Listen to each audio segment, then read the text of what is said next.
नमस्कार। देश की तमाम फटाफट खबरों में आपका स्वागत है। खबरों के लिए आपसे निवेदन कि यदि आपने हमारे चैनल को सब्सक्राइब नहीं किया है तो कृपया करके आपके अपने चैनल को सब्सक्राइब करना ना भूलें।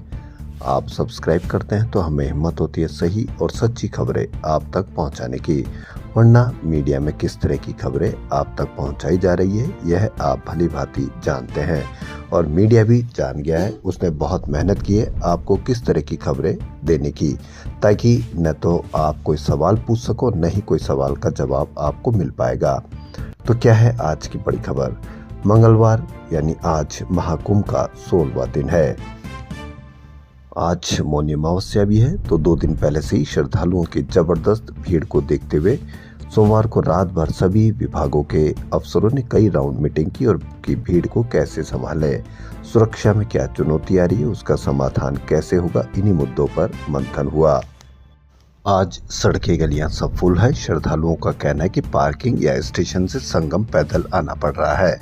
जगह जगह बैरिकेडिंग कर पुलिस रोक दे रही है और 20 किलोमीटर तक पैदल चलना पड़ रहा है। कई जगह भीड़ ने बैरिकेडिंग तोड़ दी। संगम से 15 किलोमीटर तक का एरिया जाम है। चीन के artificial intelligence model deep sea की एंट्री से सोमवार को अमेरिकी टेक कंपनियां एनवीडिया की वैल्यू करीब 51 लाख करोड़ रुपए गिर गई।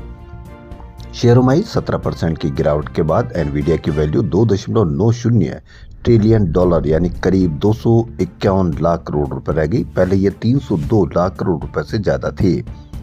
अमेरिकी राष्ट्रपति डोनाल्ड ट्रंप ने चीनी स्टार्टअप डीपसीक को लेकर चेतावनी देते हुए कहा कि अमेरिका की टेक्नोलॉजी इंडस्ट्रीज के लिए वेकअप कॉल है, यानी अलर्ट होने का समय है। सुप्रीम कोर्ट ने आम आदमी पार्टी के पूर्व पार्षद और दिल्ली दंगों के आरोपी ताहिर हुसैन को मंगलवार को दिल्ली चुनाव प्रचार के लिए 6 दिन की सशर्त कस्टडी पैरोल दी है। ताहिर इस बार असदुद्दीन ओवैसी की पार्टी AIMIM से मुस्तफाबाद सीट से कैंडिडेट है। ताहिर ने सुप्रीम कोर्ट से कहा कि चुनाव में 4 दिन बचे हैं, उसे चुनाव प्रचार के लिए जल्द अंतरिम जमानत दी जाए। दिल्ली में विधानसभा चुनाव के लिए 5 फरवरी को वोटिंग है। 8 फरवरी को रिजल्ट आएगा। चुनाव प्रचार 3 फरवरी की शाम को खत्म हो जाएगा। लोकसभा में विपक्ष के नेता और कांग्रेस सांसद राहुल गांधी ने दिल्ली के वाल्मीकि मंदिर में पूजा की। विधानसभा चुनाव के लिए राहुल गांधी आज पटपड़गंज और ओखला विधानसभा क्षेत्रों में रोड शो भी करेंगे। वाल्मीकि मंदिर में पूजा करने के बाद राहुल गांधी ने नई दिल्ली निर्वाचन क्षेत्र में लोगों से बातचीत भी की। इससे पहले राहुल ने 13 जनवरी को सिलमपुर में कांग्रेस के चुनावी प्रचार की शुरुआत की।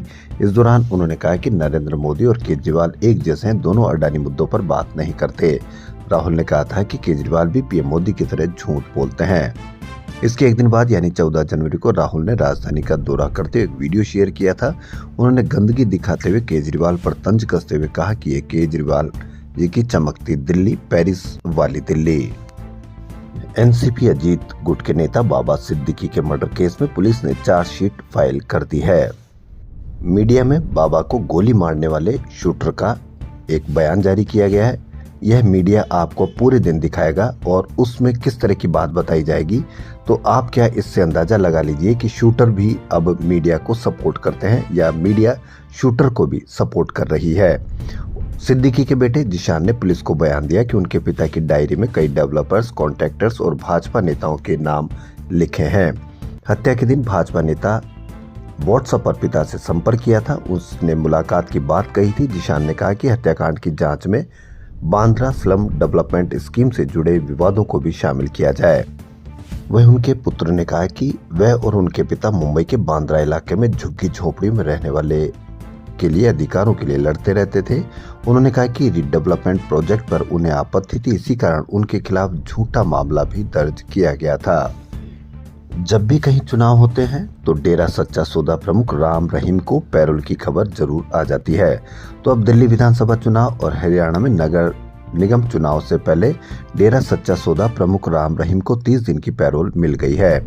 मंगलवार को सुबह 6 बजे वह रोहतक स्थित सुनारिया जेल से निकला। जेल जाने के बाद पहली बार उसे सिरसा डेरे में रहने की परमिशन मिली है। साल 2017 में साध्वियों से यौन शोषण और मर्डर केस में सजा होने के बाद राम रहीम 12वीं बार जेल से बाहर आया है। इससे पहले वह 11 बार वह उत्तर प्रदेश के बरनावा आश्रम में रहा।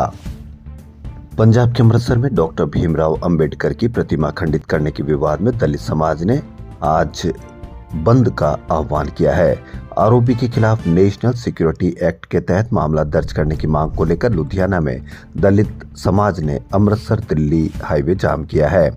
प्रदर्शनकारियों ने लुधियाना में घंटाघर मार्केट में खुली दुकानों और बैंक को बंद करा दिया, मार्च निकाला और डीसी को ज्ञापन सौंपा। जालंधर में कारोबारियों ने समर्थन में मार्केट बंद रखा। अमृतसर में 26 जनवरी की शाम को गणतंत्र दिवस के मौके पर अमृतसर में हेरिटेज स्ट्रीट पर एक युवक ने अंबेडकर की प्रतिमा के नीचे पत्थर से बनाई हुई संविधान की किताब पर आग लगाई थी। इसके बाद हाथ में बड़ा हथौड़ा लेकर युवक सीढ़ी के सहारे प्रतिमा पर चढ़ गया। उसने प्रतिमा पर 8 वार किए। एक तरह से उसने संविधान पर खतरा किया और एक तरह से संविधान के निर्माता पर भी उसने हथौड़ा चलाया। यह अवश्य मालूम करने की बात है कि किस तरह से एक व्यक्ति संविधान के निर्माता पे इस तरह से चढ़ करके वह उस पर हथौड़ा चला सकता है। यह एक मानसिक रूप से बीमार है और यह मानसिकता कहां से डेवलप हुई और कैसे डेवलप हुई, इसके बारे में भी आप बताइए। क्या उसके माँ बाप के लिए यह शिक्षा दी है या किसी और ने शिक्षा दी है या किसी और जगह से शिक्षा उसको मिली है। खबरों फिलहाल इतना ही। यदि आपको हमारा चैनल पसंद आए तो लाइक, सब्सक्राइब और शेयर अवश्य करें। धन्यवाद।